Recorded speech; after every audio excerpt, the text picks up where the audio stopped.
Donc c'est un nouveau métier qui se crée, et puis c'est en lien aussi avec la création de la 5e branche de la sécurité sociale liée sur la dépendance. Donc toutes ces personnes-là vont essayer d'accompagner ces personnes, notamment sur les activités ordinaires, mais également sur les activités psychologiques, parce que la crise du Covid, et là, notamment avec le confinement, a provoqué beaucoup de troubles en fait sociaux. C'est ce qui a été démontré dans les études, notamment de sondages et notamment dans les enquêtes. Donc ces personnes-là vont rester chez eux pour un certain temps, peut-être 1 an, peut-être même 2 ans. Et donc il faudra trouver des moyens pour qu'elles puissent ne pas rester seules, pour ne pas perdre le lien social, notamment avec le reste de la population. Et sur un plan plus large, il y a de grandes attentes à propos de la loi sur le grand âge et l'autonomie? Oui, il y a de grandes attentes dessus, mais de toute façon, avant même la crise du Covid, en fait, la crise du Covid a accéléré les mutations et a accéléré les crises que nous vivons. On vit un vieillissement de la société, on vit une crise du système de santé. Le système de santé français est globalement est perforé par de l'argent public, mais il n'est pas efficient parce qu'il est centré sur le qualitatif plutôt que sur le quantitatif, alors que notre nombre de besoins augmente. Notamment, si on mène une comparaison entre la France et l'Allemagne, on voit que l'Allemagne dépense le même nombre de points de PIB en termes de dépenses publiques, mais que globalement, le système de santé allemand fonctionne mieux que le nôtre. Et sur tous ces éléments-là, en fait, Emmanuel Macron doit mener en moins de 600 jours des réformes structurelles auxquelles il n'a pas le temps de le faire. C'est impossible de mener autant de chantiers en 600 jours. Il doit mener un chantier sur le régalien, un chantier sur la santé. On a parlé du Ségur précédemment. Le Ségur, en fait, permet de combler des manques, mais il ne permet pas de réformer l'hôpital en profondeur. Mais justement, ce sujet très social. Alors, quand on parle avec la majorité ou avec des membres de l'exécutif, ils disent non, mais c'est simplement l'application accélérée de ce qui était prévu depuis 2017. En réalité, ce n'était pas vraiment le projet, Eugénie Calimi. Pour le Ségur ou pour la dépendance? Pour la dépendance, pour le Ségur, je ne sais pas ce qui était prévu en 2017. En tout cas, une chose est sûre, je ne connais pas de façon très précise ce à quoi font allusion les députés ou les élus auxquels vous faites allusion.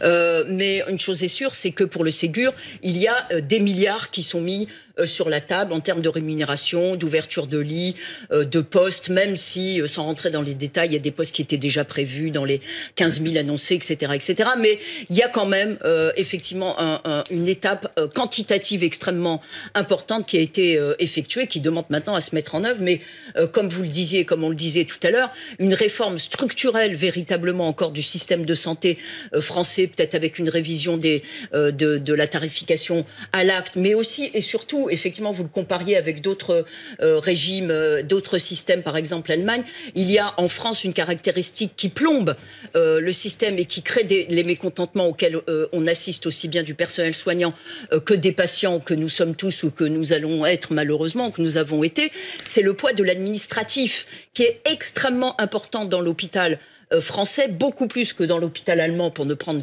que cet exemple. Et évidemment, ce sont des milliards qui ne vont pas au système de santé stricto sensu, que ce soit en vue des patients ou pour revaloriser et rendre plus attractifs les professions médicales. Donc, il y a encore beaucoup de choses à faire. C'est vrai, vous avez raison, extrêmement compliqué en 1 an et demi, mais au moins l'orientation. Vous êtes d'accord avec ce que disait William Tay? Est-ce qu'il est déjà trop tard? Il n'est jamais trop tard pour bien faire. Jamais. Il n'est jamais trop tard pour bien faire. Il y a des circonstances qui sont malheureusement, j'allais dire, porteuse, c'est la crise du coronavirus qui a fait prendre conscience à tout le monde, y compris une partie de l'opinion publique qui peut être récalcitrante pour débourser des fonds publics, parce que c'est souvent synonyme d'augmentation d'impôts ou de cotisations. Il y a ce contexte qui fait que, me semble-t-il, l'opinion publique et l'opinion politique en général est plutôt favorable à ce qu'on mette des milliards sur la table en faveur du système de santé au sens large du terme, avec la dépendance également. Il y a aussi un autre élément plus économique et financier qui est entre guillemets porteur, c'est les taux d'intérêt qui sont extrêmement bas.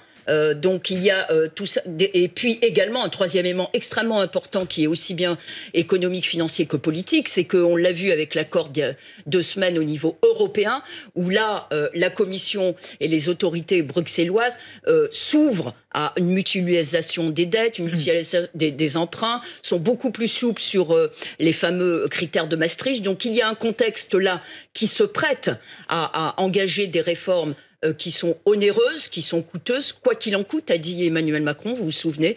Il y a un contexte politique, sociologique et financiers et européens qui s'y prêtent. Maintenant, est-ce que le temps suffira d'ici 2022? Peut-être pas, mais si déjà les jalons sont jetés, ce sera toujours bon à prendre. En tout cas, le temps passe et on attend le président de la République. Vous voyez cette image, ce pupitre, avec les deux membres du gouvernement qui l'accompagnent aujourd'hui. On voit Sophie Cluzel, la secrétaire d'État en charge des personnes handicapées, et puis Brigitte Bourguignon, ministre déléguée auprès d'Olivier Véran au ministère de la Santé. Elle est en charge de l'autonomie. Le président donc qui devrait arriver. Ça ne saurait tarder maintenant. Je sais que ça fait un petit moment que je dis ça, mais ça avance, les choses progressent. On n'a jamais été aussi près. On n'a jamais été aussi près, voilà. Oui, vous avez raison. Mais parce qu'on attend impatiemment ces annonces qu'a promis l'Élysée. Ces annonces principalement, évidemment, à ces aides soignants, ces personnes qui aident les personnes isolées à domicile. Est-ce que tout ce sujet social, ce volet santé qui a évidemment surgi avec la crise du coronavirus, c'est finalement ce qui va accompagner toute cette fin du quinquennat jusqu'à la présidentielle? Oui, évidemment que cette crise, Yannick le disait, à la fois économique, sociale et sanitaire, oblige le président à revoir les priorités de la fin du quinquennat. On parlait de 2017. Quelles étaient les promesses d'Emmanuel Macron en termes de santé en 2017? Il y en avait deux principales. La lutte contre les déserts médicaux, ça a déjà été voté dans le cadre d'une loi un peu plus large. Et puis aussi le reste à charge zéro, vous savez, le remboursement à 100% des soins dentaires, de lunettes ou d'audioprothèses. Ça encore, ça a été voté également. Donc les promesses ont été tenues sur ces deux aspects-là. Mais voilà, avec la crise du Covid, les ambitions d'Emmanuel Macron en termes de santé ont été revues à la hausse. 8 milliards d'euros de revalorisation de salaire pour les soignants dans le cadre du Ségur de la santé. Aussi, on a revu toute la technostructure, toute l'organisation de l'hôpital. Ça a été fait par Olivier Véran au mois de juillet. On voit que tout cela va permettre peut-être d'arranger les choses à l'hôpital en cas aussi de deuxième vague, ça on pourra en parler également, mais est-ce que cela va suffire? Est-ce que tout cet argent, est-ce que toutes ces réformes vont suffire à avoir un système de santé français, l'un des plus généreux au monde, efficace ou pas? Seul l'avenir nous le dira. William Tay, quand on parle beaucoup d'argent là ces derniers temps, est-ce que quand il y a besoin, on trouve les fonds? Disons qu'il y a toujours moyen de trouver de l'argent quand on en a vraiment besoin. Mais pour reprendre ce que vous avez dit sur Emmanuel Macron, c'est parce qu'il a changé de paradigme entre 2017 et 2020. En 2017, il était dans un objectif de réduire l'augmentation des dépenses de santé. Enfin, son but, c'était de limiter les objectifs qu'on appelle de l'ONDAM pour limiter l'augmentation des dépenses. En fait, ce qu'il faut savoir, c'est que les dépenses de santé augmentent depuis 1965 et le seul objectif des gouvernements, c'est qu'on ne peut pas réduire structurellement les dépenses et qu'on essaie de limiter l'augmentation. C'était ça son paradigme en 2017, notamment lorsqu'il parlait d'un pognon de dingue lors du volet social. Aujourd'hui, il a besoin, parce que même l'envie de l'électorat change, de mettre de plus en plus d'argent. Mais ça permet juste de colmater les brèches de façon conjoncturelle. Il n'arrivera pas à réformer structurellement le système de santé en apportant de l'argent public. Quand on compare avec l'Allemagne, il y a 35% du personnel qui travaille dans la santé qui s'occupe de l'administratif, contre 25% en Allemagne. Les rémunérations en Allemagne, il y a beaucoup plus de soignants et de médecins. Ils sont rémunérés 20% de plus qu'en France. Donc c'est pas avec 8 milliards d'euros sur un volet total de 200 milliards d'euros qu'on arrivera à répondre structurellement à leurs problèmes. Le souci, c'est comment on fait pour qu'ils travaillent plus longtemps.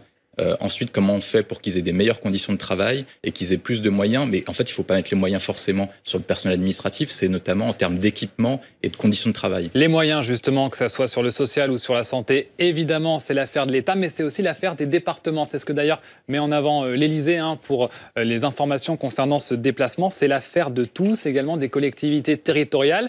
Les territoires qui font partie intégrante, on l'a compris, de cet acte 3 du quinquennat avec ce nouveau Premier ministre à l'accent chantant, qui change un peu aussi à la tête de l'État. Mais c'est vrai qu'on voit parfois des duels entre la préfecture, l'État, les élus locaux. On l'a vu à Nice sur l'histoire des masques. Christian Estrosi dit « Moi, j'aimerais que le préfet impose le masque chez moi et que du coup la sanction soit plus dure que le seul arrêté municipal. » Oui, vous avez raison. Vous voyez que c'est compliqué parce que si M. Estrosi, depuis des mois, demande la possibilité de mettre en place l'obligation du masque, ça a été retoqué, je crois, par le Conseil d'État. On voit en revanche en Mayenne des maires qui se se soulèvent, j'allais dire qu'ils sont mécontents du fait qu'on les stigmatise et qu'on veuille leur imposer un peu partout le port du masque. Donc vous voyez, c'est quand même extrêmement compliqué, d'où le fait que tout de même il n'y ait pas de décision générale sur l'obligation ou pas du port du masque, en tout cas dans les sites publics ouverts. La problématique que vous soulignez, et donc ce sont les préfets, représentants de l'État dans les départements qui ont le dernier mot, bien, et même le dernier mot, oui, c'est ça. Après, tout de même, consultation des élus locaux, municipaux ou conseillers généraux. Mais pour en revenir à la problématique que vous soulignez d'organisation finalement de l'État avec les collectivités locales, je ne sais pas si c'est significatif de l'acte 3 de Macron. En tout cas, il y a tout de même un projet de loi, les 3D, décentralisation, différenciation dans le désordre et déconcentration, qui était déjà porté sur les fonds baptismaux parlementaires lors du précédent gouvernement par Édouard Philippe. Donc c'est notamment depuis les Gilets jaunes et les grands débats que cette volonté de décentralisation, mais aussi de déconcentration, c'est-à-dire c'est pas seulement donner plus de pouvoir, et avec quel argent d'ailleurs, aux élus locaux, c'est aussi mieux articuler la décision de l'État sur les territoires à travers les préfets, que sont encore une fois les représentants de l'État au niveau local, ce qui permet tout de même de garder une sorte d'homogénéité républicaine et voire d'efficacité nationale à des mesures, en l'occurrence celles qui nous intéressent aujourd'hui sont autant sanitaires qu'économiques, mais aussi de permettre une différenciation selon les territoires à travers des préfets, encore une fois, qui ont des terrains de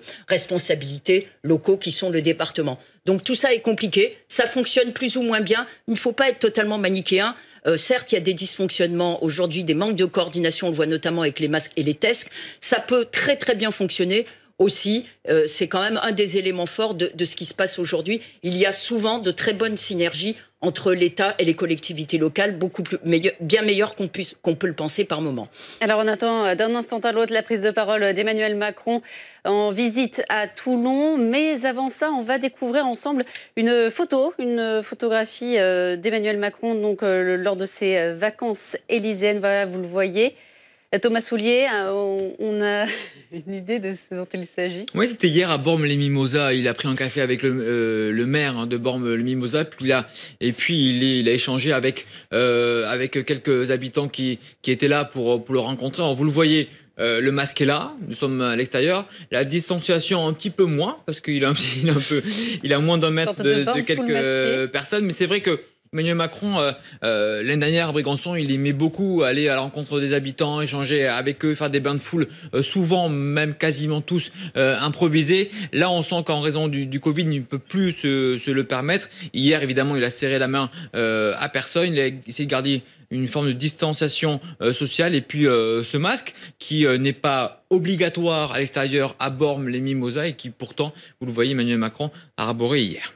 Allez, on va bien sûr suivre ensemble ces déclarations d'Emmanuel Macron, ces annonces. Mais d'abord, on va également faire un tour de l'actualité, notamment avec cette violente agression qui s'est passée hier dans une laverie du Val d'Oise. Un père de famille tabassé par 4 individus à coups de batte de baseball. Sa version, ce qu'il raconte, c'est qu'il venait de demander à l'un de ses agresseurs de mettre son masque. À l'intérieur de la laverie, c'est obligatoire. Manifestement, ça n'a pas plu à cet homme qui est revenu avec du renfort. La suite, eh bien, vous l'avez compris. Vous allez voir d'ailleurs cette vidéo assez impressionnante par sa violence avec Thomas Hédou et Constance Bostoen. Lorsque les 4 individus pénètrent dans la laverie, il est déjà trop tard. Alors, priorité au direct sur BFM TV, c'est donc le président de la République qui s'exprime à Toulon. Qui ont été avec nous ce matin et l'ensemble des élus. Merci, monsieur le maire, pour votre accueil. Remercier également le président du conseil départemental et du conseil régional et l'ensemble de nos parlementaires. Je suis là avec les 2 ministres en cette journée pour marquer plusieurs annonces. La première, c'est, et nous l'avons évoqué, pour tous les métiers justement de l'aide à domicile. Je veux rappeler la réalité de notre pays, et on l'a réévoqué tout à l'heure en étant accueilli par une dame qui justement bénéficie de ces services, et en particulier de ceux du CCAS. Nous avons aujourd'hui dans notre pays 800 000 personnes dont l'âge justifie une aide à domicile, telle qu'identifiée. Il y en a sans doute plus encore dans notre territoire qu'on n'a pas encore repérés, mais on en a un peu plus de 800 000 qui, en raison de leur âge, ont besoin d'être aidés à domicile, qui touchent l'APA, donc cette aide qui est dispensée par les départements et qui a besoin, par des associations, par justement des centres communaux d'aide sociale, par différents acteurs, d'être aidés. Et on a un peu plus de 300 000 personnes en situation de handicap qui ont également besoin d'aide. Donc on a un peu plus d'1,1 million de nos concitoyens qui ont besoin de cette aide à domicile. Pour y faire face, nous avons un peu plus de 320 000 professionnels de l'aide à domicile. Alors en plus de tout cela, il y a les bénévoles qui jouent aussi un rôle important, et il y a les aidants, c'est-à-dire bien souvent les familles, les proches, qui ajoutent leur aide, leur rôle indispensable. Et aujourd'hui, pour moi, l'objectif était, pour un peu ce 1,1 million de personnes en situation de grande fragilité, d'abord d'envoyer un message de solidarité de la nation. Nous savons l'importance de ces aides à domicile et nous continuerons de vous accompagner pour que vous puissiez rester à la maison pour le plus longtemps possible, avoir la vie la plus normale possible, parce que c'est au cœur de notre objectif d'avoir ce qu'on appelle une nation inclusive, qui permet à chacune et chacun de vivre épanoui chez soi. Et je veux, à l'adresse justement de tous nos concitoyens qui sont en situation de fragilité, de dépendance, qu'elle soit liée au grand âge ou à un handicap ou un accident de la vie, redire l'importance dans cette période d'être vigilant. Nous sommes encore en période de Covid-19 et donc il importe de continuer à respecter les gestes barrières, de porter le masque, de se laver régulièrement les mains au gel hydroalcoolique, de faire attention, y compris lorsque les enfants ou les petits-enfants viennent visiter, parce que le virus tourne encore dans notre pays. Mais pour que la vie la plus normale soit possible, il est important que les métiers justement du soin soient pleinement reconnus. Et je veux ici aujourd'hui rendre hommage à ces 320 000 professionnels du soin à domicile. Que ce soit des aides à domicile, que ce soit des infirmiers, infirmières à domicile, qu'ils soient soignants, accompagnants. On parle d'une kyrielle de métiers très différents. Ils sont celles et ceux qui permettent de vivre chez soi et qui permettent à ces personnes âgées ou en situation de handicap justement de résister. Et ils ont, dans la période que nous venons de vivre, dans cette période du Covid, joué un rôle essentiel. Je dis il et je devrais dire elle, car on parle de métiers qui à 97% sont féminins. Et la plupart du temps, donc, ces femmes ont permis, avec beaucoup de courage, une organisation méthodique, on l'a encore vu tout à l'heure, des précautions prises, mais d'apporter le repas à domicile, d'apporter les soins, y compris pendant la période du Covid. Et ces femmes et ces hommes ont été les oubliés de la prime Covid. Et c'est pourquoi aujourd'hui je veux officialiser la décision qui a été prise de reconnaître pleinement le rôle qui a été celui de justement toutes les aides à domicile, de tous ces services d'aide à domicile durant la période du Covid. Le ministre a pu mobiliser avec l'ensemble de ces services, le ministre des Solidarités et de la Santé, le Premier ministre lui-même, des financements à hauteur de 80 millions d'euros pour que nous puissions redéployer justement cet argent. Et les départements se sont aussi pleinement mobilisés, ils sont des payeurs importants, et mobiliseront 80 millions d'euros de leur côté. Et je veux, au-delà de votre personne, Monsieur le Président du département, remercier aussi le Président Bussereau, qui, à la tête des départements de France, a fait un très gros travail avec le chef du gouvernement, le ministre des Solidarités et de la Santé, la ministre déléguée à l'autonomie sur ce sujet, pour trouver justement un accord. Et donc nous aurons, avec ces 160 millions d'euros, la possibilité d'apporter la prime Covid aux justement personnels de soins, d'aide, d'accompagnement à domicile. Et donc entre septembre et décembre, parce qu'il y a une instruction qui est à faire au niveau départemental, les dossiers seront instruits pour qu'avant Noël, toutes ces primes Covid soient payées. Mais au-delà de cela, ce que j'ai entendu de vos discours ce matin, ce que vous nous avez dit, ce que les ministres d'ailleurs ont très bien dit par leurs échanges aussi avec les professionnels comme les familles, c'est qu'il y a un besoin de reconnaissance des professionnels du soin à domicile, et il y a un besoin de reconnaissance du travail fait, du sens qu'ils portent. Pour que nous soyons vraiment une nation inclusive, nous avons besoin de reconnaître pleinement ce risque dépendance, ce fameux 5e risque que vous évoquiez tout à l'heure, Monsieur le maire. Ça fait 20 ans qu'on en parle dans notre pays, et ce que nous avons décidé aujourd'hui de lancer pleinement, au travers cette grande loi autonomie, du LAROC, justement, lancé par la ministre. C'est un travail qui va permettre d'apporter à toutes les personnes en situation de handicap, personnes en situation de dépendance et à l'âge, les solutions qui leur correspondent. Et pas simplement de leur dire vous devez aller dans tel établissement, parfois vous arracher à votre domicile, risquer de tomber aussi dans l'isolement pour d'autres, mais avoir une solution qui corresponde à vos besoins. Et donc ce chantier de l'autonomie, nous allons l'accélérer pour pouvoir d'ici à la fin de l'année le parachever. Ça suppose un financement, nous avons commencé à en poser les jalons. Nos parlementaires ont voté des textes importants il y a quelques semaines sur ce sujet pour justement le financer. Ça suppose une gouvernance nationale, on l'a dit tout à l'heure, un cadre, mais aussi une déclinaison locale pour que les choses soient appliquées ensuite avec souplesse, région par région, département par département, avec des partenariats qui conviennent. Et ça suppose une reconnaissance des métiers. Et ce qui est clé, c'est qu'au-delà des 320 000 professionnels qu'il y a aujourd'hui et qui œuvrent au quotidien, nous puissions mieux reconnaître les métiers, mieux valoriser les carrières, mieux rémunérer, bâtir l'attractivité de ces filières, parce qu'on a aujourd'hui, vous l'avez dit pour le département, mais c'est vrai partout en France, des postes qui ne sont pas pourvus, parce que ce sont des métiers difficiles, parce que les rémunérations ne sont pas au rendez-vous. Et donc, alors même qu'il y a des besoins, on n'arrive pas à recruter. Et donc, je souhaite que les associations, les collectivités territoriales, les structures qui aujourd'hui doivent embaucher, puissent embaucher parce qu'on aura répondu. Et un très gros travail qui a été fait, un rapport qui a été rendu par la ministre El Khomri il y a plusieurs mois sur justement l'attractivité de ces métiers et de ces carrières. Et nous devons savoir y répondre.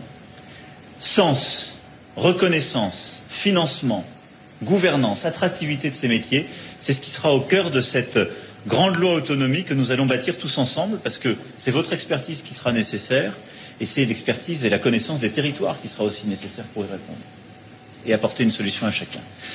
Et enfin, au-delà des professionnels, de ces 320 000 professionnels auxquels nous allons apporter une réponse concrète avec la prime Covid, mais aussi une réponse plus pérenne avec cette grande loi autonomie, je souhaite qu'on reconnaisse aussi le rôle des bénévoles.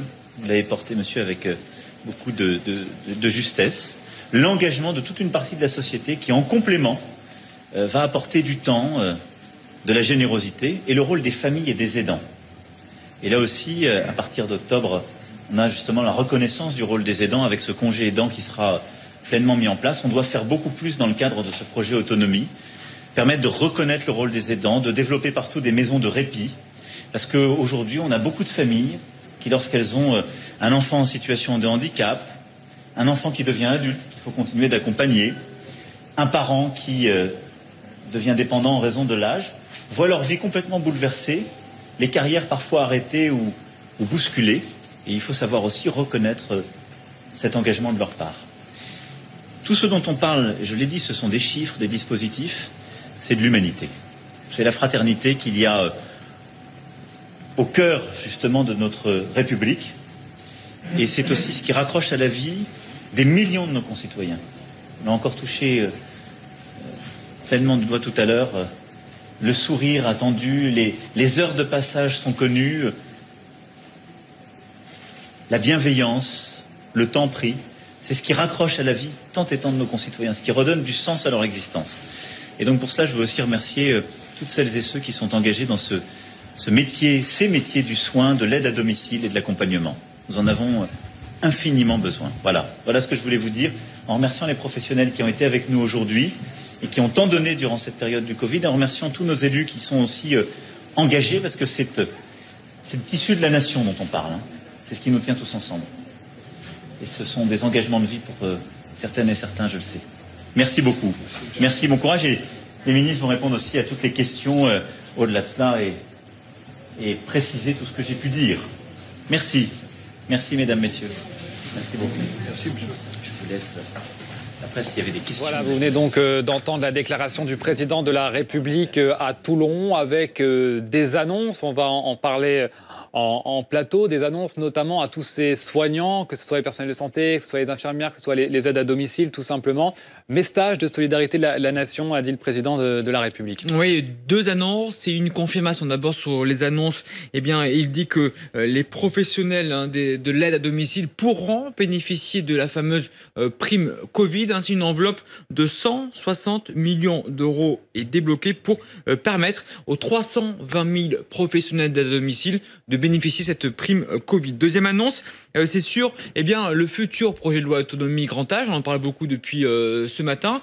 Il a été à plusieurs reprises repoussé. On nous donnait une nouvelle date, premier semestre 2021. Et bien finalement, le chef de l'État veut accélérer et veut que ce projet de loi soit finalisé d'ici à la fin de l'année, donc d'ici à la fin de l'année 2020. Et il le précise, c'est important, que cette grande loi autonomie, on va la bâtir tous ensemble. Ainsi, les acteurs locaux, les maires, les conseillers régionaux, généraux, les associations, tout le monde vont participer à l'élaboration de cette future loi. Et puis, je disais 2 annonces, voilà, c'est fait. Et puis une confirmation sur le congé aidant qui sera mis en place en octobre. Il veut ainsi, dit-il, reconnaître le rôle des bénévoles et des aidants familiaux, vous savez, les personnes qui sacrifient parfois un peu leur vie pour aider leurs aînés. Ils auront droit à un congé aidant si vous travaillez, si vous êtes salarié d'une entreprise. Et il a conclu en disant ces mots, Emmanuel Macron: tout cela, ce ne sont pas seulement des chiffres, c'est aussi la fraternité, le tissu de la nation.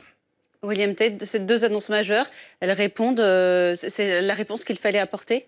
Oui, moi je pense que c'est un bon discours complet. En fait, il arrive à apporter des moyens financiers pour aider les personnes qui travaillent dans l'aide à domicile, avec l'aide à 160 millions d'euros. En plus, c'est plutôt bien pensé parce que c'est une réponse conjoncturelle qui permet de répondre à leurs besoins pendant la crise Covid, mais ça n'alourdit pas la charge de l'État à long terme. Et là, pour alourdir la charge à long terme, il imagine la grande loi autonomie qui repose sur 4 piliers, non seulement les côtés matériels, mais aussi le côté immatériel et la question de la reconnaissance.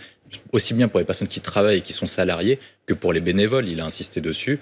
Et j'ajouterai un autre élément, c'est Emmanuel Macron a changé de tonalité depuis 2017. On le voyait beaucoup plus vertical, quasiment bonapartiste. Il est beaucoup plus dans le dialogue et dans la concertation. Il a parlé des élus locaux, il a parlé des départements, il a remercié Dominique Bussereau, qui est président des départements de France. Et donc je pense que de ce point de vue-là, en fait, on arrive enfin à ce qu'il voulait faire à l'acte 2 et il est en train de le mettre concrètement en œuvre aujourd'hui. Enfin, les métiers du soin sont reconnus. C'est le message d'Emmanuel Macron aujourd'hui. Oui, enfin, notamment, effectivement, notamment les aides soignantes à domicile qui ont été particulièrement oubliées par plusieurs gouvernements. On le rappelait tout à l'heure, beaucoup de ces femmes et faisaient le gros des troupes avec les personnes âgées, d'ailleurs, des gilets jaunes, en tout cas gilets jaunes modules, j'allais dire rond-point. Donc, effectivement, là, c'est le lancement de quelque chose d'important. C'est la prise en acte de cet oubli avec cette fameuse prime. Moi, j'ai fait un calcul très rapide. On se demande pourquoi Emmanuel Macron ne le dit pas explicitement. Je me suis peut-être trompée, mais 160 millions d'euros pour 320 000 professionnels, si on oublie entre guillemets les bénévoles, ça fait quand même, je me trompe peut-être, une prime de 500 euros. J'ai fait rapidement un calcul. Je trouve que c'est pas anodin. Je comprends pas pourquoi Emmanuel Macron ne le dit pas explicitement, sauf si derrière ce flou se casse un loup. Bien évidemment, ça, je n'en sais rien. En tout cas, arithmétiquement parlant, je viens de faire le calcul, ça fait 500 euros. Bon, c'est toujours bon à prendre, comparé à la prime Covid des infirmières, des aides-soignants, des hôpitaux. Ce n'est pas... Donc, c'est pas les 1 000 euros de la prime Covid pour les autres personnels soignants? Non, c'est pas 1 000 euros, mais ce n'est pas rien non plus. Emmanuel Macron a aussi quand même a raison de dire il faut trouver des... Alors juste pardonnez-moi un point, vous disiez les départements ils sont associés, effectivement ils y sont associés et c'est très bien. Maintenant financièrement ils doivent participer à hauteur de la moitié de cette prime. Est-ce que les départements dont les finances publiques sont d'autant plus mises à mal avec la crise sanitaire qu'elle l'était déjà auparavant, vont pas demander le remboursement de leur participation à cette prime Covid à l'État? Ça reste un point d'interrogation qui n'est pas réglé. Reste le fameux 5e pilier de la sécurité sociale. Le financement, les premières bases ont été posées cet été par les députés.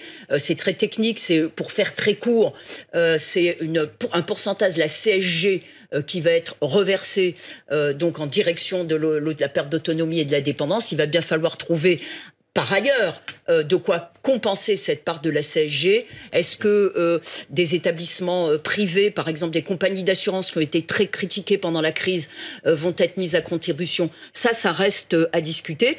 Et ça, c'est pour l'aspect très concret des choses qui demandent quand même effectivement à être explicitées, à être mise en musique financièrement. Politiquement, est-ce que, parce qu'évidemment il y a une charge politique à tout ça, on en parlait tout à l'heure, est-ce qu'Emmanuel Macron va pouvoir en retirer les bénéfices avec une loi qui se veut sociale et plus de gauche? Elle semble tout de même assez consensuel, aussi bien à droite à gauche. Est-ce que c'est suffisant pour imprimer quelque chose de social à cette fin du quinquennat d'Emmanuel Macron? La question reste entière. Ils et elles ont et continuent de jouer un rôle essentiel, mais ont été les oubliés de la prime Covid. Emmanuel Macron promet de rectifier le tir. Ces femmes et ces hommes ont été les oubliés de la prime Covid. Et c'est pourquoi aujourd'hui je veux officialiser la décision qui a été prise de reconnaître pleinement le rôle qui a été celui de justement toutes les aides à domicile, de tous ces services d'aide à domicile durant la période du Covid.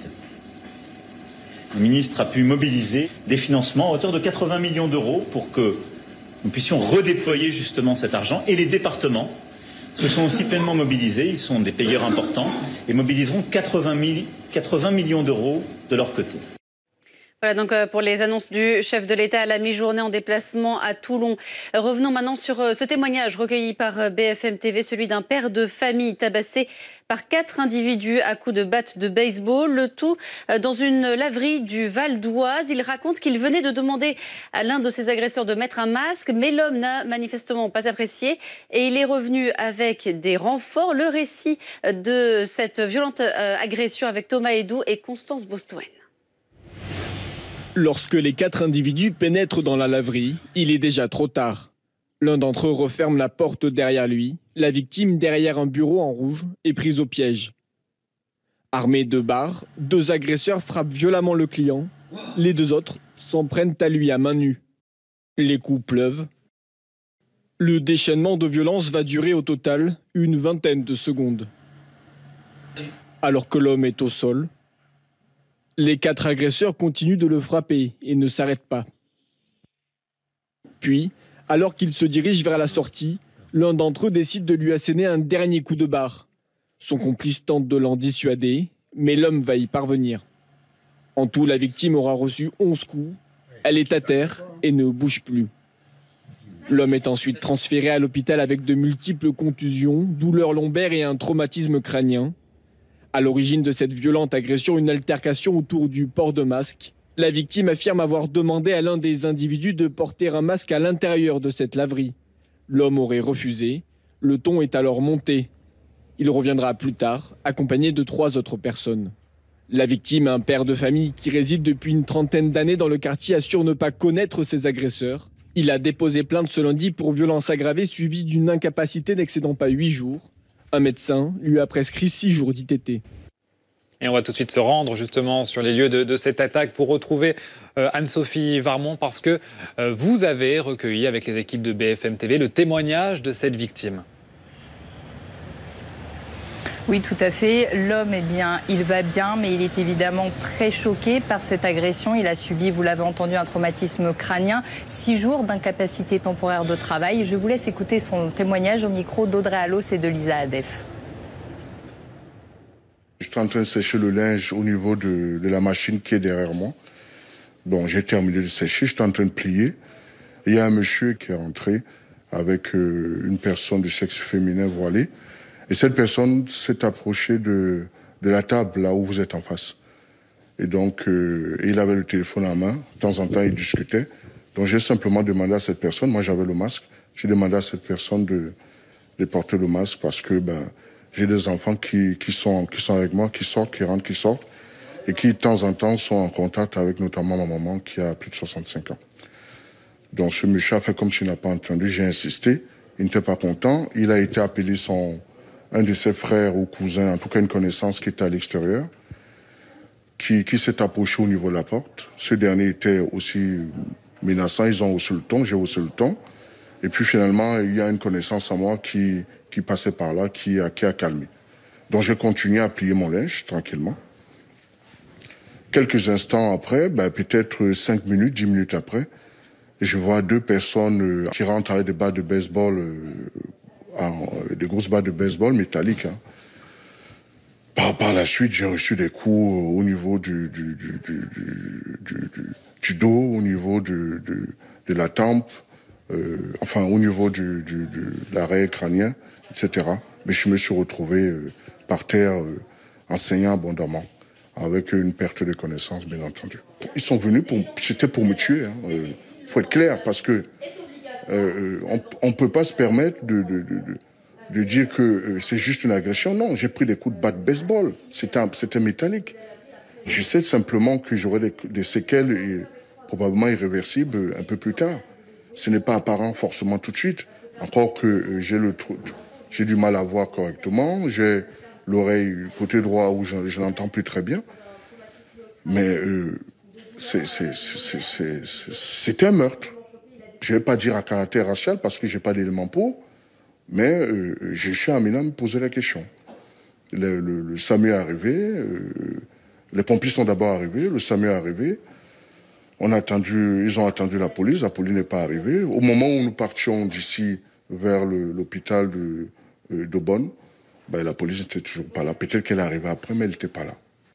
Anne-Sophie, est-ce qu'on sait où en est l'enquête ? Cette enquête, elle débute tout juste. L'homme a porté plainte, mais en fait, lorsque les enquêteurs sont arrivés sur place dimanche, eh bien, les pompiers avaient déjà emmené la victime à l'hôpital et les agresseurs, eux, ils avaient pris la fuite. Mais ils vont pouvoir s'appuyer sur une aide précieuse. Les enquêteurs, ils vont pouvoir s'appuyer sur les images des caméras de vidéosurveillance qui ont capté toute cette agression.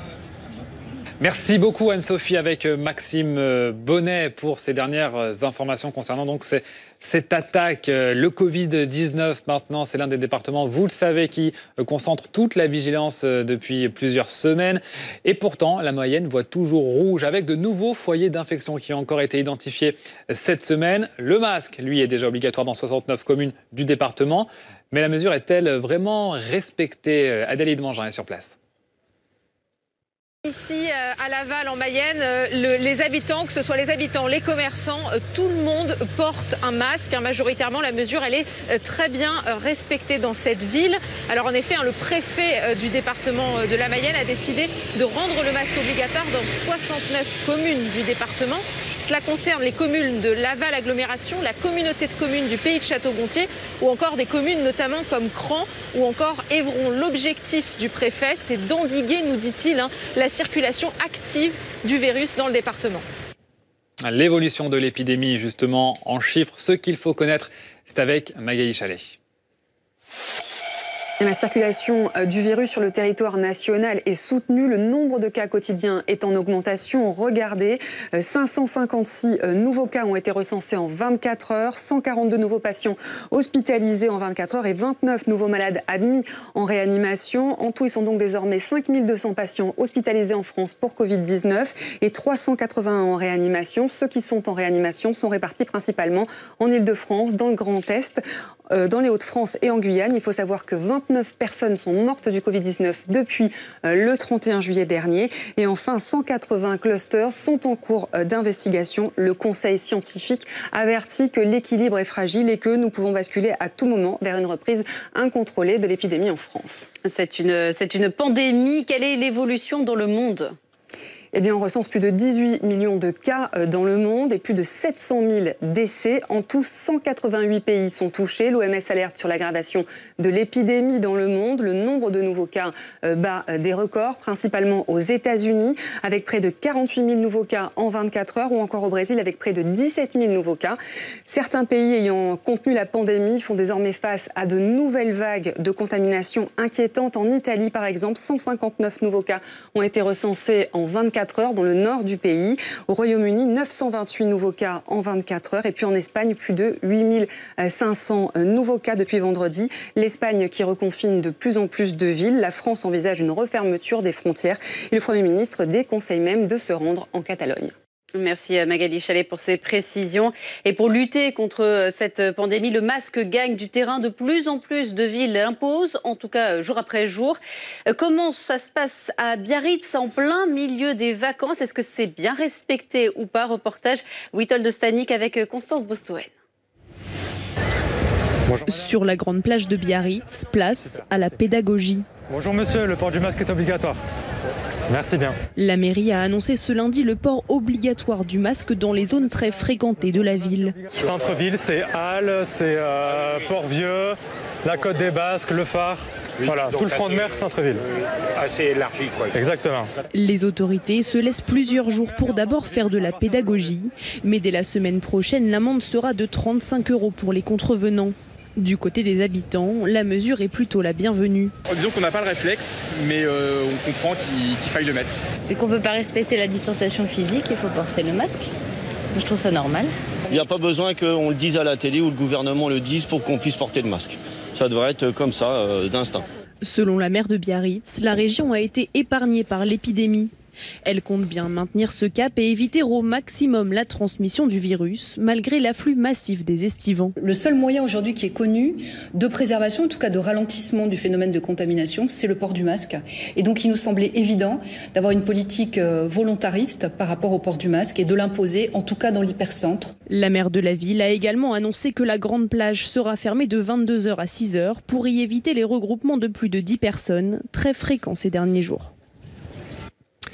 L'autre actualité de la journée, vous l'avez suivi sur BFM TV, ce sont ces annonces du président de la République depuis Toulon, Emmanuel Macron, qui a fait une pause dans ses vacances au fort de Brégançon. Image en direct, le président de la République qui est en train donc de quitter les lieux, qui va partir. Emmanuel Macron, vous avez entendu ces annonces, qui fait quelques photos avec des passants avant de partir, qui a remercié les élus qui étaient là, parce que les élus, clairement, Emmanuel Macron les a pris sous son bras. Ils font partie de cet acte 3 du quinquennat.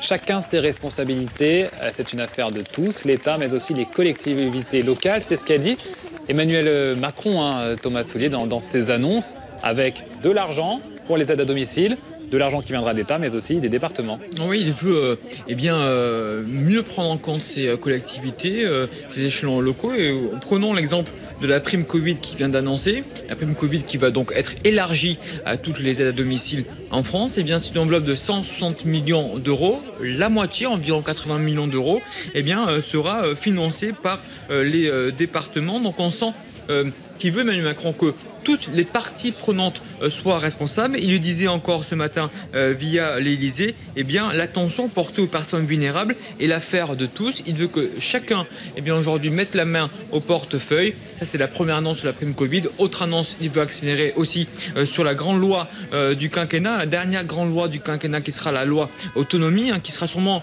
la grande loi sociale de l'ère Macron. Et là, encore une fois, il appelle les collectivités à prendre leurs responsabilités. Il dit que cette loi, qui devrait être connue d'ici à la fin de l'année, doit aussi être rédigée par les départements, les régions, les bénévoles et tous les soignants. William Tay, c'est vrai que ces annonces, elles étaient très attendues. Est-ce qu'elles sont à la hauteur ? Oui, pour l'instant, elles sont à la hauteur parce qu'il apporte une réponse qui est conjoncturelle et puis il dresse une perspective structurelle avec la grande loi autonomie en disant... En gros, vous avez souffert pendant le Covid, donc je vous apporte une réponse sur le Covid. Mais globalement, votre métier souffrait de crise et j'essaie de dresser une perspective pour ce métier, notamment en termes de revalorisation salariale, de reconnaissance du métier, il a beaucoup insisté dessus, et également en incluant la question des bénévoles. Il a beaucoup parlé des bénévoles qui passent beaucoup de temps avec et qui permettent à ces métiers de tenir. Ensuite, sur Emmanuel Macron, globalement, il change complètement de stratégie. Il a commencé en 2017 sur les premiers de cordée et aujourd'hui, il parle principalement aux premiers de corvée. Il s'adresse aux populations oubliées. Il l'a vu lors de la crise des Gilets jaunes. Je pense qu'il faut lier la réponse qu'il est en train d'effectuer entre la crise des Gilets jaunes plus la crise du Covid. Il essaie de se tourner, notamment d'apporter une réponse à les catégories les plus populaires et intermédiaires qui sont son grand trou électoral en vue de l'élection présidentielle de 2022. Emmanuel Macron quitte donc Toulon, où il se trouvait, où il a fait ses rencontres avec les aides-soignants, où il a fait cette déclaration. Jérémy Père, vous êtes sur place avec Céline D'Agostini, c'est vous qui filmez le président de la République. Quel est le programme maintenant pour lui ? Eh bien écoutez, vraisemblablement il va aller déjeuner avec le maire de la ville, monsieur Falco. C'est ce qui est c'est ce qu'on nous a expliqué. Il a quitté le lieu où il a prononcé ce discours sur le personnel qui aide les personnes à domicile. Et là il est en train de marcher. Il a quitté cet endroit à pied. Il a été interpellé par plusieurs dizaines de personnes. Il a été aussi beaucoup applaudi dans la rue avec des personnes au balcon et puis beaucoup de photos, finalement, des applaudissements. Il a discuté aussi assez longuement avec une femme qui est venue lui parler il y a quelques instants. Et il s'attarde un peu, il prend beaucoup de photos avec les badauds qui lui demandent, vous le voyez en ce moment. Par exemple, il prend son temps, il discute, il a un mot pour toutes les personnes qu'il rencontre en ce moment. Et puis, là, il se dirige donc dans cette rue avec le maire de Toulon, avec évidemment le nombre de forces de l'ordre qui sont tout autour de lui, assez impressionnant. Emmanuel Macron très décontracté, très tranquille finalement, qui prend du temps pour discuter avec les gens qui sont autour de lui de tous les sujets et surtout le temps de prendre des photos avec les personnes qui lui ont demandé beaucoup de photos ici, avec le masque évidemment de rigueur sur le visage du président de la République. Jérémy Père à Toulon avec Céline D'Agostini. Thomas Soulier, on en parlait tout à l'heure, William Tay le disait, il y a un changement de tonalité, on l'a bien entendu. Il a parlé d'humanité, de fraternité. Oui, même on peut rajouter les mots proximité, empathie, voilà les nouveaux mots d'ordre de ces fameux 600 derniers jours qui nous séparent de la fin du quinquennat. Vous savez, on a beaucoup fait le reproche à Emmanuel Macron au tout début de ce quinquennat d'être un petit peu condescendant, direct, de ne pas assez écouter à la fois les Français mais aussi les corps intermédiaires qu'il voulait fragiliser, que ce soit les syndicats, les associations aussi, on sait les députés, etc., etc. Là, il change clairement de ton. Il a dit récemment, il faut se réinventer, moi en premier. Et on sent qu'il veut passer des paroles aux actes. Il a fait notamment récemment aussi son mea culpa, beaucoup de mea culpa sur son attitude, sur ses maladresses aussi verbales. Souvenez-vous du pognon de dingue ou encore traverser la rue pour aller travailler. Ça, c'est plutôt l'ancien Macron. Le nouveau Macron semble un petit peu plus empathique. On l'a vu ce matin avec ses échanges avec la personne âgée, Gisèle, à Toulon, avec qui il a longuement échangé sur son vécu, sur son rapport au Covid également. Et ça aussi, ce nouveau Macron passe aussi par un nouveau rapport avec les corps intermédiaires, je le disais, mais aussi par les acteurs locaux. On en parle depuis ce matin, les départements, les régions, les communes, qui pour la première fois peut-être du quinquennat se sentent un petit peu plus impliqués qu'au début. William Tay, un dernier mot peut-être ? Moi, je pense qu'Emmanuel Macron, en fait, change de tonalité parce qu'il essaie d'éviter un phénomène qu'on a vécu il y a très longtemps. C'est globalement, il va avancer vers l'élection présidentielle et il va affronter le candidat de la droite, notamment des Républicains. Et ce qu'il cherche à éviter, c'est la baladuarisation de son phénomène politique. Il y a un premier point qu'on a remarqué, c'est qu'en fait, ces mesures sont plutôt saluées depuis la crise sanitaire, mais sa cote de confiance n'est pas corrélée. Si je prends un exemple, ces mesures ont à peu près un taux d'approbation de 66 à 75%, mais sa cote de confiance est aux alentours de 40. Donc c'est pourquoi est-ce qu'il y a un tel écart. Il y a une deuxième question, c'est la question de la confiance dans sa politique et de sa lisibilité. C'est en gros comment il fait pour dresser une lisibilité politique, mais en même temps de tenir sa gauche et de tenir sa droite, parce qu'il a une sociologie électorale qui est différente des anciens présidents de la République. Et enfin, il doit apporter une question, c'est aussi la question de la cohérence entre la sincérité de ses paroles et la question de la confiance des citoyens et la mise en œuvre des paroles et des actes, ce qui lui a été notamment reproché sur le volet régalien et sur le côté social, avec la crise sociale qu'on attend à la rentrée en septembre. Merci beaucoup William Tay, merci beaucoup Thomas Soulier, merci beaucoup de nous avoir suivis pour les annonces d'Emmanuel Macron. BFM TV y revient bien sûr dans un instant. Vous avez rendez-vous avec Perrine Vasque et Benjamin Dubois pour le non-stop, l'information en direct. Ça continue. Bienvenue au village Bon Réflexe. Allez à table! Ici, les bons réflexes passent avant tout. Pour Marc, c'est plutôt de perdre chaque année qui est un réflexe. Pas vrai, Marc?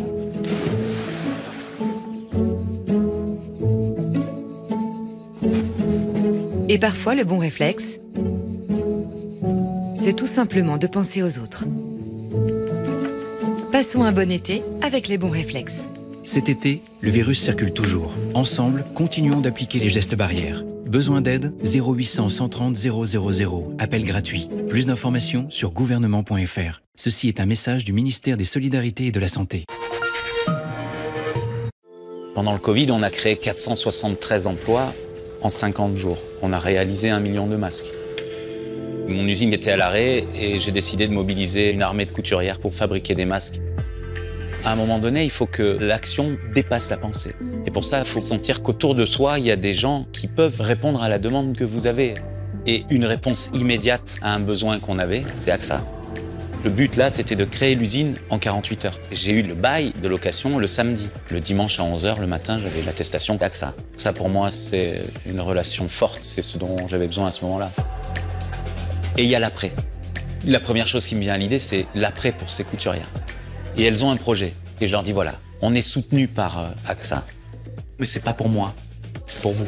On va prendre cet argent, on va l'investir avec un nouveau challenge. Une ligne de prêt-à-porter, elles vont le réaliser, ça c'est sûr. En un mot, le futur, c'est action.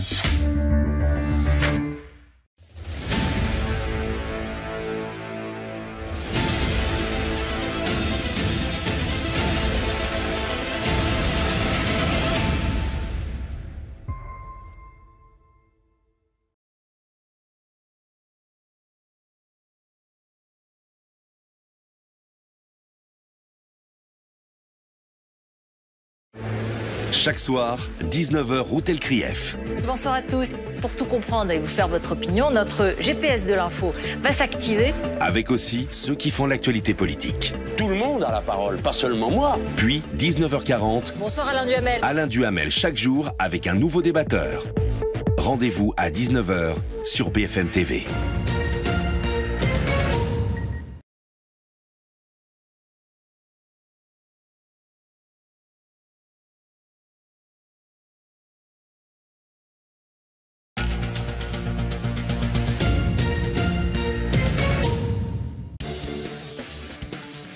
On vous retrouve désormais tous les deux de midi à 15h. Et ensemble, eh bien, on vous fera vivre l'actualité en direct sur BFM TV. Tous les jours, suivez le midi 15h en direct sur BFM TV.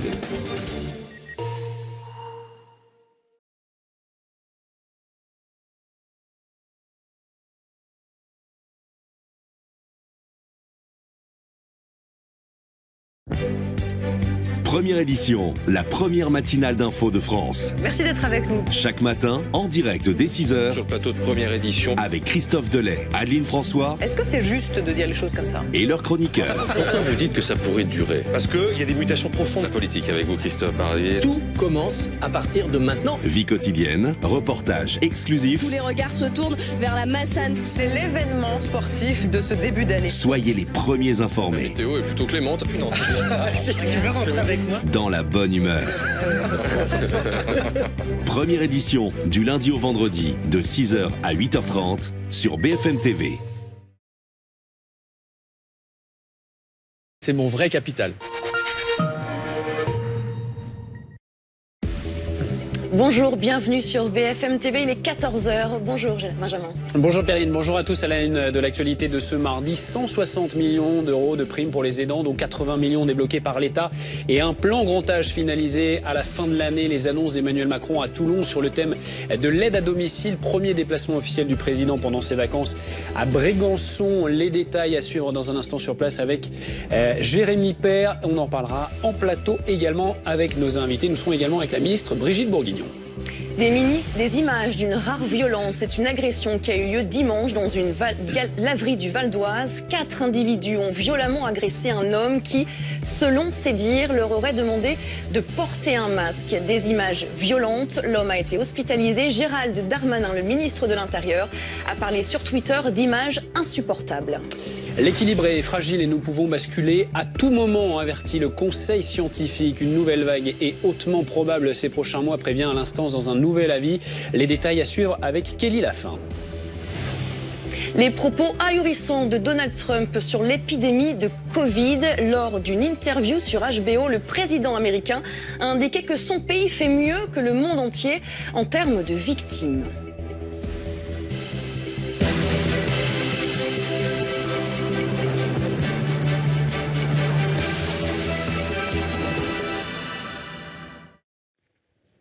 Première visite officielle du chef de l'État depuis son arrivée dans sa résidence estivale du fort de Brégançon.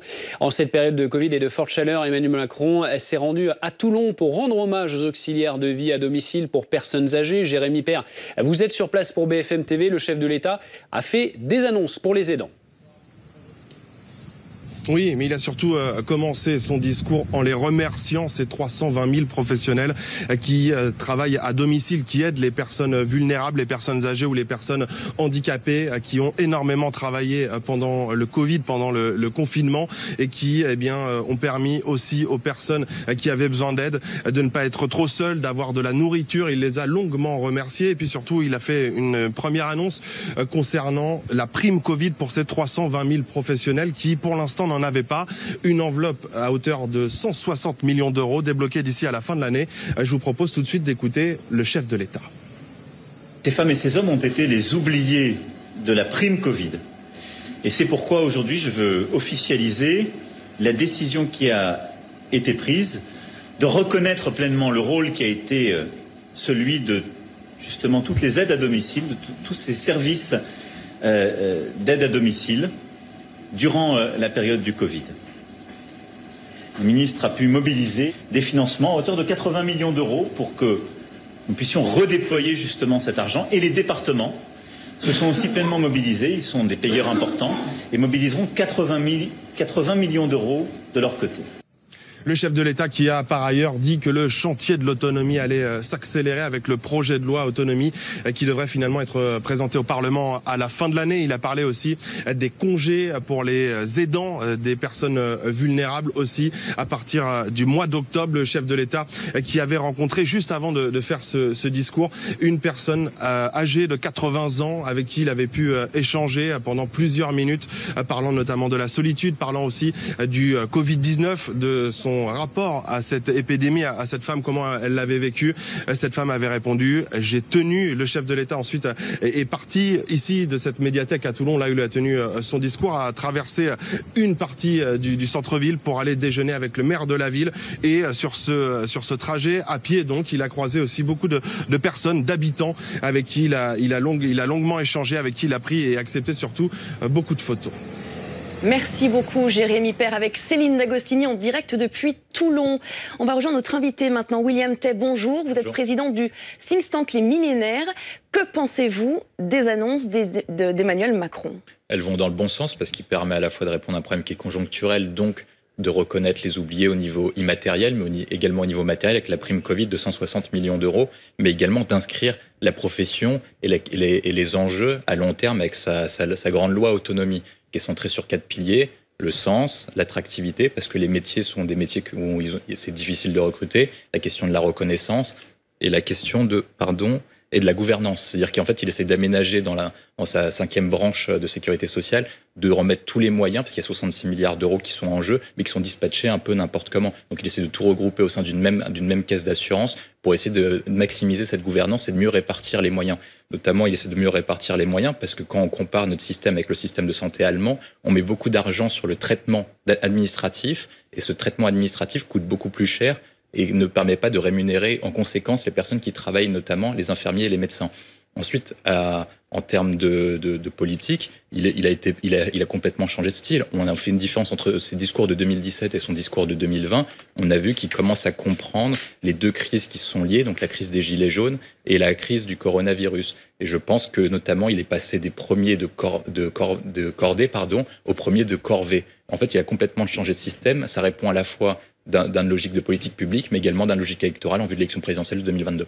Nous sommes en direct avec Brigitte Bourguignon. Bonjour, merci d'être avec nous sur BFM TV. Vous êtes ministre délégué chargé de l'autonomie. Vous avez accompagné Emmanuel Macron lors de ce déplacement. 160 millions d'euros de prime Covid. Emmanuel Macron qui annonce la création d'une prime Covid pour les auxiliaires de vie.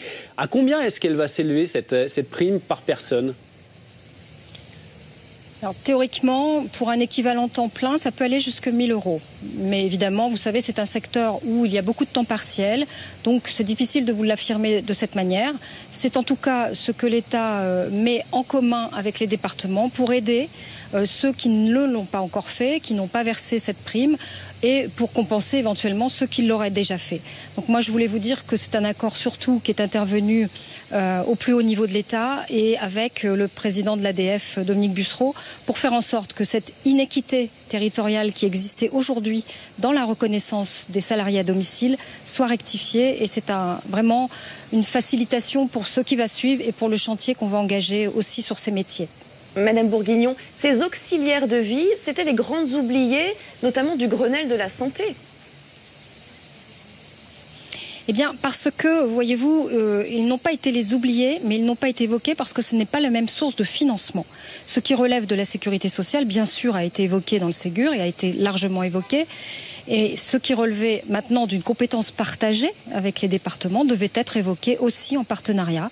C'est ce qui s'est fait et qui a permis de débloquer cette situation. Juste pour revenir sur cette prime Covid, donc les 320 000 professionnels pourront en bénéficier avant Noël, c'est ça ? Alors, on essaie de faire en sorte que l'opérationnalité de cette prime soit faite dans les 2 mois qui vont suivre et si possible, versée avant la fin d'année, oui, bien sûr. C'est l'essentiel parce que il y a déjà... Oui, excusez-moi. Allez-y, Madame la Ministre. Non, je disais donc qu'il fallait bien sûr qu'elle soit versée avant la fin de l'année parce que sinon elle n'aurait aucune visibilité pour la suite aussi du chantier qu'on commence. Et puis cette reconnaissance, elle ne doit plus tarder. Elle a été demandée, légitimement demandée. Et je crois que ce sont des personnes qui ont démontré pendant cette crise sanitaire souvent qu'elles n'étaient plus que le seul lien à domicile. Et moi je voulais saluer aussi tous les personnels des EHPAD qui, eux, ont fait l'objet de cette prime parce qu'ils étaient soignants et qu'il était juste aujourd'hui de réparer et de traiter de manière équitable les personnels qui ont prévu d'agir auprès des personnes âgées et des personnes handicapées pendant cette crise sanitaire. Sur l'enveloppe de 160 millions d'euros, donc débloqués, 80 millions le sont par l'État, 80 millions par les départements. C'est important, selon vous, qu'il y ait un appui des départements et qu'il y ait une complémentarité donc de l'État et des départements, des collectivités ? Je rappellerai seulement que c'est la compétence des départements, ce financement. Mais l'État vient abonder ce traitement parce qu'il y a une inéquité aujourd'hui de traitement et que nous voulons que tous les personnels à domicile soient très justement reconnus. Donc il était juste qu'on trouve un accord pour réparer et faire en sorte que tout le territoire national soit concerné par cette reconnaissance d'aujourd'hui. Ensuite, le chantier revalorisation et métiers sera plus large et plus, évidemment, fera l'objet du texte de loi et d'une des dispositions législatives. On a vu des auxiliaires de vie ce matin auprès du chef de l'État assez remontés. Vous pensez que ces annonces vont calmer leur colère ou leur mécontentement, si le mot colère est trop fort ? S'il y a eu de la colère, c'est parce qu'elle était légitime, parce qu'elle n'était pas entendue. Il n'y avait pas de colère, il n'y a pas une colère. C'est un milieu qui n'a pas l'habitude d'être revendicatif, qui dit les choses, qui est très profondément humain, qui a simplement dit « nous voulons être reconnus au même titre que les autres ». Il n'y a pas une colère, il y a simplement un besoin d'être reconnu aujourd'hui. C'est ce que le président de la République est venu leur dire très justement. Et donc on essaie de rééquilibrer sur tout le territoire national ce qui n'a pas été fait aujourd'hui. Grâce aussi à la concertation qu'on a eue avec les départements pour leur dire qu'il fallait que ce traitement soit plus unilatéral et partagé. Un mot sur le plan grand âge autonomie qui devait initialement être présenté début 2021, finalement qui est avancé à la fin de l'année. Il y a une volonté d'accélérer de la part de l'exécutif sur ce point ? Oui, c'est une demande de la société tout entière. Elle ne concerne pas que les personnes dépendantes, elle concerne de toute façon l'âge, le grand âge et l'anticipation qu'on doit avoir dans notre société aujourd'hui. Donc c'est beaucoup plus large que ça. Vous savez, l'aspiration des personnes aujourd'hui, c'est d'être à domicile le plus longtemps possible. Donc il est évident que la société doit s'adapter à cette évolution à la fois démographique, sociologique, et elle est tout à fait naturelle. Et je crois que ce qu'on oublie souvent quand on aborde ces chantiers, c'est l'humain dans tout ça, puisque ça n'est fait que d'humanité, entre les soignants, les aidants, les bénévoles, et puis toute cette articulation qui se fait au domicile souvent pour permettre aux gens de rester le plus longtemps possible. Puis le volet très important qui m'apparaît, c'est aussi tout ce qui tourne autour de la personne. Et la personne n'est pas souvent évoquée, et son choix, et le respect du choix qu'elle veut faire dans sa vie. Merci beaucoup Madame Bourguignon. Je rappelle que vous êtes ministre déléguée à l'autonomie. On parle d'un lynchage d'une rare violence maintenant. Un homme a été agressé à coups de batte de baseball dimanche dans une laverie du Val d'Oise. Tout cela parce qu'il aurait demandé, selon son témoignage, à un jeune homme de porter son masque à l'intérieur. Thomas Edou. Lorsque les 4 individus pénètrent dans la laverie, il est déjà trop tard. L'un d'entre eux referme la porte derrière lui. La victime, derrière un bureau en rouge, est prise au piège. Armés de barres, 2 agresseurs frappent violemment le client. Les 2 autres s'en prennent à lui à main nue. Les coups pleuvent. Le déchaînement de violence va durer au total une vingtaine de secondes. Alors que l'homme est au sol, les 4 agresseurs continuent de le frapper et ne s'arrêtent pas. Puis, alors qu'il se dirige vers la sortie, l'un d'entre eux décide de lui asséner un dernier coup de barre. Son complice tente de l'en dissuader, mais l'homme va y parvenir. En tout, la victime aura reçu 11 coups. Elle est à terre et ne bouge plus. L'homme est ensuite transféré à l'hôpital avec de multiples contusions, douleurs lombaires et un traumatisme crânien. À l'origine de cette violente agression, une altercation autour du port de masque. La victime affirme avoir demandé à l'un des individus de porter un masque à l'intérieur de cette laverie. L'homme aurait refusé. Le ton est alors monté. Il reviendra plus tard, accompagné de 3 autres personnes. La victime, un père de famille qui réside depuis une trentaine d'années dans le quartier, assure ne pas connaître ses agresseurs. Il a déposé plainte ce lundi pour violence aggravée suivie d'une incapacité n'excédant pas 8 jours. Un médecin lui a prescrit 6 jours d'ITT. L'homme s'appelle Augustin, père de famille de 44 ans. Il a cru qu'il allait mourir. Il a raconté le détail et le déroulé des faits au micro de Lisa Adef et Audrey Allos. J'étais en train de sécher le linge au niveau de la machine qui est derrière moi. Bon, j'ai terminé de sécher, j'étais en train de plier. Il y a un monsieur qui est rentré avec une personne de sexe féminin voilée. Et cette personne s'est approchée de la table là où vous êtes en face.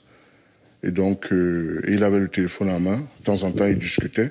Donc, j'ai simplement demandé à cette personne, moi j'avais le masque, j'ai demandé à cette personne de porter le masque parce que j'ai des enfants qui sont avec moi, qui sortent, qui rentrent, qui sortent, et qui de temps en temps sont en contact avec notamment ma maman qui a plus de 65 ans. Donc ce monsieur a fait comme s'il n'a pas entendu, j'ai insisté, il n'était pas content, il a été appelé un de ses frères ou cousins, en tout cas une connaissance qui était à l'extérieur, qui s'est approché au niveau de la porte. Ce dernier était aussi menaçant, ils ont haussé le ton, j'ai haussé le ton, et puis finalement il y a une connaissance à moi qui passait par là, qui a calmé. Donc j'ai continué à plier mon linge tranquillement. Quelques instants après, peut-être 5 minutes, 10 minutes après, je vois 2 personnes qui rentrent avec des battes de baseball, des grosses battes de baseball métalliques. Par la suite, j'ai reçu des coups au niveau du dos, au niveau de la tempe, au niveau de l'arrêt crânien, etc. Mais je me suis retrouvé par terre en saignant abondamment, avec une perte de connaissance, bien entendu. Ils sont venus c'était pour me tuer. Faut être clair, parce que on peut pas se permettre de dire que c'est juste une agression. Non, j'ai pris des coups de batte de baseball. C'était métallique. Je sais simplement que j'aurai des séquelles probablement irréversibles un peu plus tard. Ce n'est pas apparent forcément tout de suite.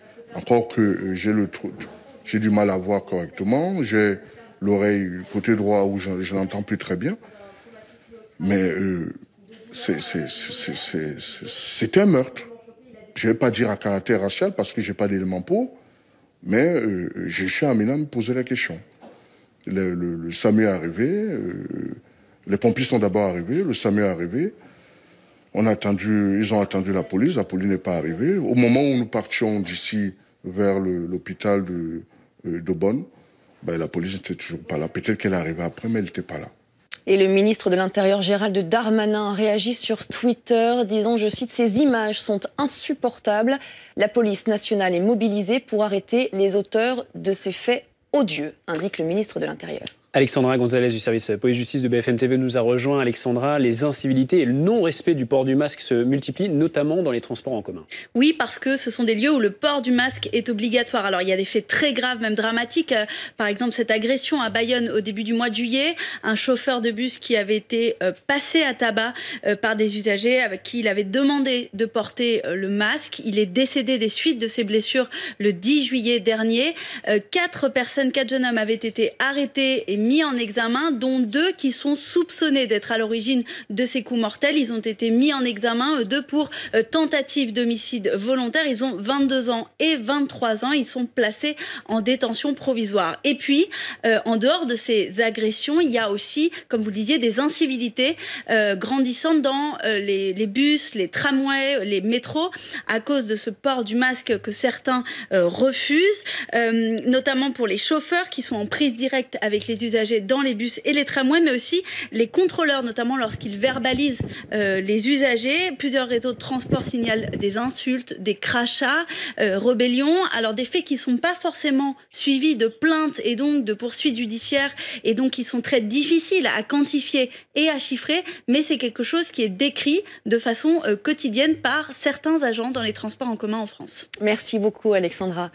Une reprise épidémique en France, serait-ce le cas à la fin de l'été? En tout cas, le nombre de patients en réanimation repart à la hausse pour la première fois depuis avril.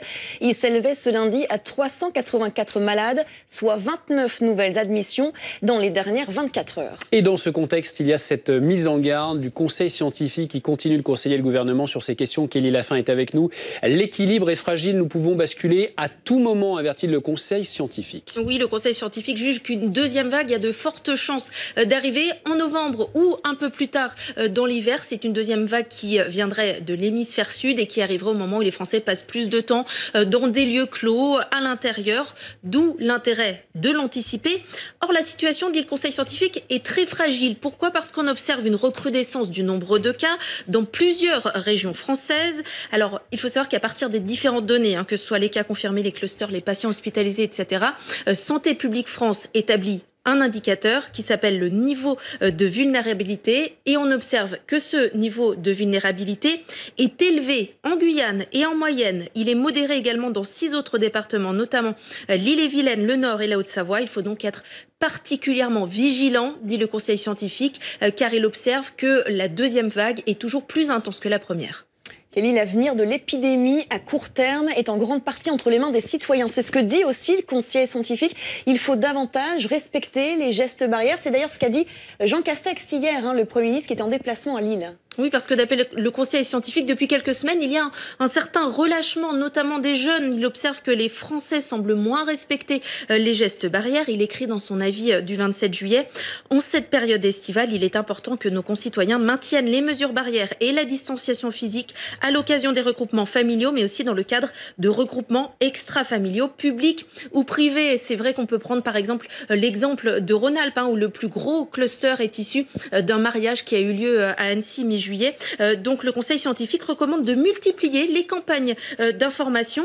Enfin, selon lui, il y a aussi un problème au niveau des tests, car trop peu de patients se font tester, même ceux qui présentent les symptômes du Covid-19. Il faut donc, dit-il, faciliter l'accès aux tests et tester de manière plus large. Où en est-on justement au niveau des tests en France, Kelly ? Alors, selon Santé publique France, entre le 25 juillet et le 31 juillet, 510 233 patients ont été testés et près d'un quart de ces patients étaient en Île-de-France. Alors ça, c'est tout simplement parce que depuis le 24 juillet, tous les voyageurs en provenance de 16 pays doivent se faire tester en arrivant en France s'ils ne l'ont pas été dans les 72 heures auparavant. Sinon, plus généralement, pour l'ensemble de la population, depuis le 25 juillet, la procédure est largement simplifiée pour pouvoir réaliser ce type de test. Plus besoin d'ordonnance. Le test en laboratoire coûte une 50aine d'euros, mais il est pris en charge à 100% par l'assurance maladie. Pas besoin non plus de justifier sa démarche ni de présenter de symptômes. En clair, n'importe quel Français désormais peut être testé. Le Conseil scientifique parlait dans son avis de plusieurs jours d'attente par endroit pour avoir ce test et en avoir les résultats. Alors d'après tous les biologistes que j'ai interrogés, dans la grande majorité des laboratoires, ce n'est pas le cas. C'est très simple de se faire testés. Il n'y a pas de rendez-vous. Les résultats arrivent dans les 24 heures. En revanche, il est vrai que c'est toujours très compliqué dans certains laboratoires de certaines villes, notamment dans les départements où les agences régionales de santé ont mené des campagnes de dépistage massif. Par exemple, en Mayenne, selon certains témoignages, les patients peuvent attendre encore jusqu'à 4 jours entre la demande de test et l'obtention des résultats. Merci beaucoup Kelly. La Mayenne, justement, depuis hier, vous le savez, le masque est obligatoire dans tous les lieux publics de 69 communes du département où les indicateurs confirment la circulation active du virus. Le président du département accuse l'ARS de stigmatiser le département avec des chiffres alarmistes. Ne pointons pas du doigt la Mayenne, dit Florent Berco, le maire de Laval. Écoutez. C'est différent d'un côté d'assurer la sécurité sanitaire qui est ma priorité, notre priorité en tant qu'élus locaux. Et d'un autre côté, effectivement, le revers de la médaille, c'est effectivement qu'on pointe du doigt la Mayenne en disant que c'est un endroit où il ne faut pas aller. On voit bien que la vie continue, vos journalistes viennent nous voir. C'est bien qu'on n'est pas dans une zone inaccessible, au contraire, il y a des touristes en Mayenne et c'est un territoire où justement on fait tout pour éviter un reconfinement et continuer à vivre parce qu'on sait très bien qu'un confinement, ça a été douloureux humainement, économiquement. Mais ça reste une ville très agréable à vivre et j'invite vraiment tous les touristes à venir en Mayenne de ce point de vue-là. L'actualité à l'étranger, aux États-Unis, on vous parle de Donald Trump qui a donné une longue interview à la chaîne HBO. Le président américain continue d'analyser la crise sanitaire de sa propre manière. Dans cette interview, brandissant des courbes sur papier, il a maintenu que les États-Unis s'en sortaient bien mieux que l'Europe. Écoutez. Si vous regardez les morts, oui, ça continue de grimper. Eh bien ici, les États-Unis ont les chiffres les plus bas dans de nombreuses catégories, plus bas par rapport au reste du monde. Du monde ? Nos chiffres sont plus bas qu'en Europe. En quoi sont-ils plus bas ? Regardez ici, les chiffres des morts. Ah, vous prenez les morts en fonction des contaminés. Moi, je parle des morts en fonction de la population. C'est là où les États-Unis sont très mauvais. Beaucoup plus mauvais que la Corée du Sud, l'Allemagne, etc. Vous ne pouvez pas faire ça. Vous devez regarder les États-Unis. Vous devez faire en fonction des contaminations. Les contaminations. Pourquoi pas par rapport à la population ? Ce qui est dit, c'est quand il y a une contamination, les gens vivent. Et c'est sûrement une statistique pertinente de dire que les États-Unis ont X population et X pourcentage de décès de cette population ? Non. Et tout de suite, c'est votre chronique vacances. Votre programme avec Magnolia.fr. Changez votre assurance de prêt et économisez sur Magnolia.fr, comparateur en assurance de prêt immobilier.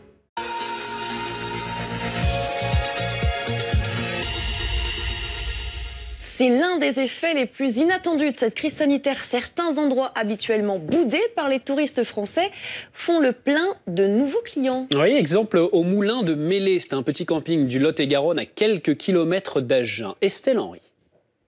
Une partie de cartes avant d'aller se baigner, la famille Nanceau, venue de Nantes pour la première fois, apprécie son séjour hors des sentiers battus. On a choisi vraiment ce site qui est très agréable pour éviter la cohue touristique. On ne voulait pas se retrouver avec beaucoup de monde autour de nous qui respecte ou qui ne respecte pas le port du masque et la distance. Donc au moins on était plus serein à venir ici. Dans le bungalow voisin, Manuela est une habituée. 9 ans que cette niçoise vient ici quelques jours tous les ans. Cette année, elle y passera toutes ses vacances. On devait d'abord aller à une semaine à Biarritz, dans un gros camping. Et là, on a eu peur. On a eu peur du monde, d'être trop les uns sur les autres par rapport au Covid. Et on n'est plus rassurés de venir au Moulin de Mélé. Et ici, pas de paysage spectaculaire ni de front de mer pris d'assaut, juste la campagne environnante et la simplicité d'un lieu peu connu du grand public. Sophie Guibert, gérante du camping. C'est pas une région très connue, donc justement, il y a des Français qui passent et qui découvrent cette région et qui sont très contents de voir qu'il n'y a pas beaucoup de monde, c'est assez grand et ça les rassure beaucoup. Un changement d'habitude qui permet à Sophie Guibert de maintenir son camping à flot. Tous ces bungalows sont d'ores et déjà complets jusqu'à la mi-août.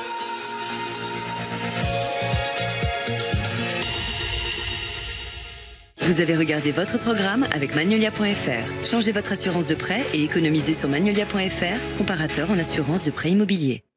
Tout de suite, c'est votre chronique Moi-Je.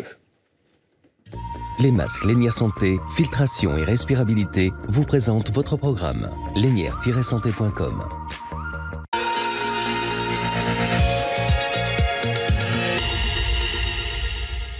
Vous le savez, cet été, nous vous proposons de découvrir notre série de portraits moi-je, des autoportraits d'anonymes aux histoires étonnantes. Et aujourd'hui, nous partons à Biarritz à la rencontre de Samuel.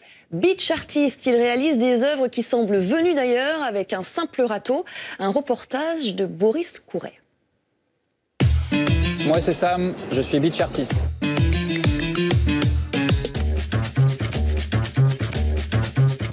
Le beach art, c'est du land art. Par définition, c'est de l'art dans la nature. On peut le comparer un peu à du street art. À la place d'une bombe aérosol et d'un mur, j'ai un râteau et une plage à marée basse. L'idée m'est venue un jour où je regardais une vidéo de surf, un Californien qui faisait d'immenses fresques avec uniquement un râteau. J'ai trouvé ça magique, j'ai pris un râteau et je suis descendu à la plage avec. J'ai commencé il y a 11 ans maintenant, j'essaie de faire ça dans le monde entier. Donc je voyage en essayant de trouver des belles plages, des jolis lieux. Et à ce jour, j'ai pu ratisser sur 11 pays et une centaine de plages différentes. Mon travail dépend énormément des conditions météo. Je ne peux pas le faire sur toutes les plages. Il faut qu'il y ait une plage avec un sable dur qui soit recouverte à marée haute pour que quand elle se retire, le sable soit humide. Le côté éphémère est très important dans ce travail et généralement mon dessin reste sur la plage 1 heure, 2 heures, 3 heures, 4 heures grand maximum. Ensuite les vagues commencent à l'effacer petit à petit. Quand on passe devant quelque chose qui est immuable, une sculpture, au bout d'un moment on ne va plus la voir. Le beach art, ça va durer 1 heure, 2 heures et c'est prendre conscience de l'instant présent, de la beauté de l'environnement et de sa fragilité. Ça nous pose, je pense, en contemplateur conscient. J'ai un atelier qui est vivant. Mon environnement change tous les jours. Il y a aucune journée qui se ressemble, je vais jamais avoir la même lumière, je vais jamais avoir la même marée, la même houle. Comment j'arrive à faire des traits droits ou des cercles parfaits, c'est avec l'habitude. J'utilise quasiment jamais de cordeau, un peu comme un compas pour faire des cercles. Moi, j'utilise presque uniquement mon râteau, c'est tout. Donc je vais compter mes pas, je vais marcher à reculons pour garder un alignement, ou je vais fixer un point et marcher droit vers ce point. Des œuvres marquantes dans mon travail. La première qui me vient à l'esprit, c'est celle que j'ai faite cet été pour le G7. C'était mon plus gros challenge, dessiner les 7 présidents avec un message en dessous, invitant à travailler dans le sens de l'égalité des genres. La deuxième, c'est mon best-seller en fait. C'est dans mon esprit à la base une branche de corail avec une branche de tamaris en premier plan. Et donc les deux, mon dessin et la branche de tamaris, se répondent un petit peu. Mon avenir, pour le moment, c'est continuer à faire ce que j'aime.